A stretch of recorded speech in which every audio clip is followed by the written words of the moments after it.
और चलिए रुक करेंगे एक और बड़ी खबर की ओर। राजधानी भोपाल से ही बड़ी खबर सामने आ रही है, जहां पर अब गाड़ियों का री रजिस्ट्रेशन बेहद जरूरी हो गया है। दूसरे राज्य से खरीदे गए वाहनों का री रजिस्ट्रेशन होना है। री रजिस्ट्रेशन नहीं कराने पर गाड़ियां जब्त की जाएंगी।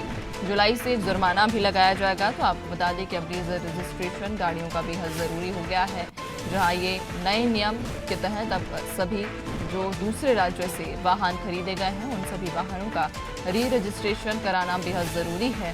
री रजिस्ट्रेशन नहीं कराने पर गाड़ी जब्त की जाएगी। तो वहीं जुलाई से जुर्माना भी लगाया जाएगा।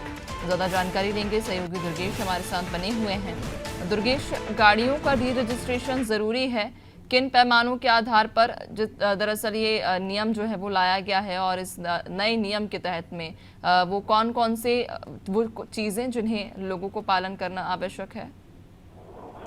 देखिए नैन्सी, जो एडिशनल ट्रांसपोर्ट कमिश्नर है मध्य प्रदेश के उमेश जोगा, उन्होंने ये कहा है और उन्होंने आदेश भी जारी किया है कि जो जुलाई है आने वाले समय में जो दूसरे राज्यों से वाहन खरीद करके लोग मध्य प्रदेश में चला रहे हैं, उनका रजिस्ट्रेशन नहीं कराते हैं, वो उसी रजिस्ट्रेशन में दूसरे प्रांतों के रजिस्ट्रेशन में ही मध्य प्रदेश में धड़ल्ले से गाड़ियां चलाते हैं। तो उसके लिए उमेश जोगा ने सख्त निर्देश दिए हैं कि उसका री रजिस्ट्रेशन कराना पड़ेगा। दरअसल नैन्सी बताऊं आपको, तो जो रजिस्ट्रेशन के लिए जो फीस जमा करनी होती है, वो फीस मध्य प्रदेश में ना जमा करके बल्कि वो दूसरे राज्यों में जमा करते हैं। ऐसे में मध्य प्रदेश ट्रांसपोर्ट विभाग को कहीं ना कहीं घाटा हो रहा था। यही वजह है कि इन्होंने आदेश जारी किया है। और अगर आपको आंकड़े बताऊं तो जो सेकंड हैंड वाहन लाए जाते हैं दूसरे क्षेत्रों से, तो भोपाल में 2023 मार्च से 2024 तक लगभग 3800 से अधिक जो पुरानी गाड़ियां हैं वो यहाँ लाई गई हैं। उनमें से केवल 3800 गाड़ियों में से केवल 1665 गाड़ियों का ही रजिस्ट्रेशन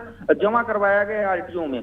अगर पूरे प्रदेश की बात कर लेते हैं नैन्सी, तो 51 जिलों पर लगभग 25,000 गाड़ियां दूसरे जिलों से आई, लेकिन उनमें से केवल 9,000 वाहनों का ही रजिस्ट्रेशन यानी टैक्स भरा गया है। तो कहीं ना कहीं जिस प्रकार से जो टैक्स होते हैं, टैक्स नहीं भरते हैं लोग और गाड़ी धड़ल्ले चलाते हैं, इसी को लेकर के जो उमेश जोगा है additional transport commissioner Madhya Pradesh, उन्होंने ये आदेश किया है और कहा है कि जुलाई तक में वो अपने गाड़ियों को री रजिस्ट्रेशन कराएं, अन्यथा अगर गाड़ी चलाते हुए पाए जाते हैं तो उनके खिलाफ 2,000 रुपए की जो चालानी कार्रवाई होती है, वो जुर्माना की कार्रवाई होती है, उसका भी प्रावधान किया गया। उसके साथ ही जब बार बार नियमों को तोड़ा जाएगा तो उसके साथ वाहन भी जब्त हो सकते हैं। तो कहीं ना कहीं ये अब मध्य प्रदेश के उन लोगों के लिए सतर्क होने वाली खबर है जो लोग दूसरे प्रांतों से वाहन ले आकर के मध्य प्रदेश में धड़ल्ले बेझिझक चलाते हैं। जी बिल्कुल, यानी कि अब लोगों को और जागरूक रहने की जरूरत है और रजिस्ट्रेशन जुलाई से पहले कराना बेहद आवश्यक। बहुत शुक्रिया आपका, बने रहिएगा और भी अपडेट्स लेंगे आपसे दुर्गे।